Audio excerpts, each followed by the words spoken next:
Саламатсыз ба? Саламатсыз ба? Менің есімім Нұрсұлтан Хамитоллаұлы, мен сіздің емдеуші дәрігеріңіз боламын. Сіздің аты жөніңіз кім? Менің аты-жөнім Азаматбеков. Азаматбеков, неше жастасыз? Менің жасым 45-те. 45-те. Маған не себепті келіп отырсыз? Менде соңғы кезде әлсіздік, бас айналу, бір рет кофе тәрізді қуыс, одан кейін қара түсті нәжіс болуы. Қара түсті нәжіс бар да? Тағы осымен қатар қандай да бір қосымша шағымдарыңыз бар ма? Иә бар, менің соңғы кезде температурам 38 пен 38 жарым. Көтеріледі, субфебриль температура. Түсінікті. Сіз осы алдын қандай да бір аурулармен ауырғансыз ба? Или қандай да бір учетта тұрасыз ба? Иә, мен гастритпен ауырамын. 15 жылдан бері учетта тұрамын, сол бойынша қалыпты ем аламын. Қалыпты ем алып тұрасыз да? Ем жалпы көмектесе ма?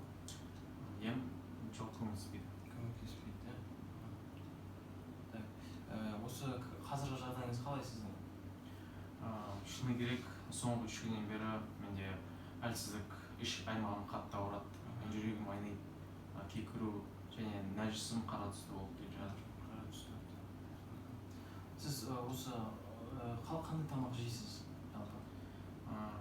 Мен ауыр тамақтар көп жеймін, майлы тамақтар көп жеймін. Және де қуырылған тамақтарды соңғы кезде өте көп жеп жүрмін. Дұрыс тамақтанбайсыз, да? Түсінікті. Қандай да бір зиянды әдеттеріңіз бар ма осыған қатысты? Иә, бар. Мен ішімдігім бар, және де темекі шегемін көп уақыттан бері. Ішесіз, да? Осы алдын қандай да бір жақын адамдарыңызда осындай бір жаңағы учетта тұрғандай асқазан ауру жарасымен ауыратын адамдар бар ма? Иә, менің әкем гастритпен ауырған. Гастритпен ауырған, да? Түсінікті. Қандай жұмыс істейсіз? Мен жүргізушімін. Жүргізуші, да? Түсінікті. Осымен қатар басқа да осы асқазан ауру жарасынан басқа да бір ауруларыңыз бар ма? Мысалы, жүрек ауырсынуы, болмаса бүйрек ауруы, болмаса бауыр аурулары бар ма? Жоқ, мен оны тексергенмін, бір апта бұрын. Қашан тексердіңіз? Бір апта бұрын обследование болған. Сол кезде сіз айтқан нәрсенің барлығын тексеріліп, барлығын көрдім. Жалпы профилактикалық қаралудың барлығын өттім? Иә, барлығын өттім. Ондай ештеңе болған жоқ, барлығы бір қалыпты. Анализдердің барлығын тапсырдыңыз, иә? Түсінікті. Осыған орай, енді мен сіздің қай жеріңіздің, ішіңіздің қай жері ауырып жатқанын білу үшін мен сізге пальпация жасаймын. Ол үшін сіз мұнда жатыңыз.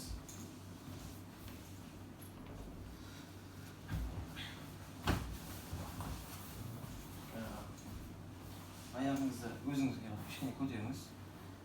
Ауаны толықтай шығарыңыз. Ішіңізді кішкене тартсаңыз болады. Қазір мен сізге пальпация жасаймын. Ауырған кезде ауырды деп айтасыз, иә? Ауырады ма? Жоқ. Ауырады ма?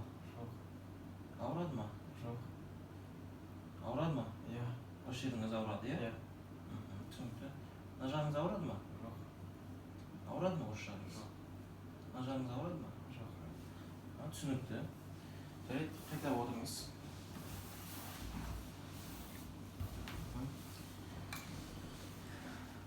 Алдын лабораториялық анализдерге тапсырдыңыз, иә? Иә. Қазір өзіңізде ме? Иә, мұның алдымызда тұр. Қазір жеріңіз қарап көрейін. ФГД түсіріпсіз.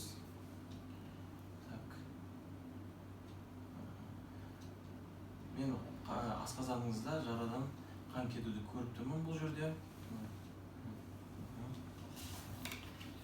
Және сіздің жалпы қан анализіңіз. Мен бұл жерде сізде жалпы анемияны көріп отырмын. Қан кетуді көріп отырмын. Ол не себепті? Бұл жерде бізде эритроциттердің саны төмендеген. Эритропения болып отыр. Және гемоглобин төмендеген. Гемоглобинемияны көріп отырмын. Және де ЭТЖ-ның төмендегенін көріп отырмын. Бұл жалпы барлығы қан кетудің несін көрсетіп отыр, көрсеткіштерін көрсетіп отыр.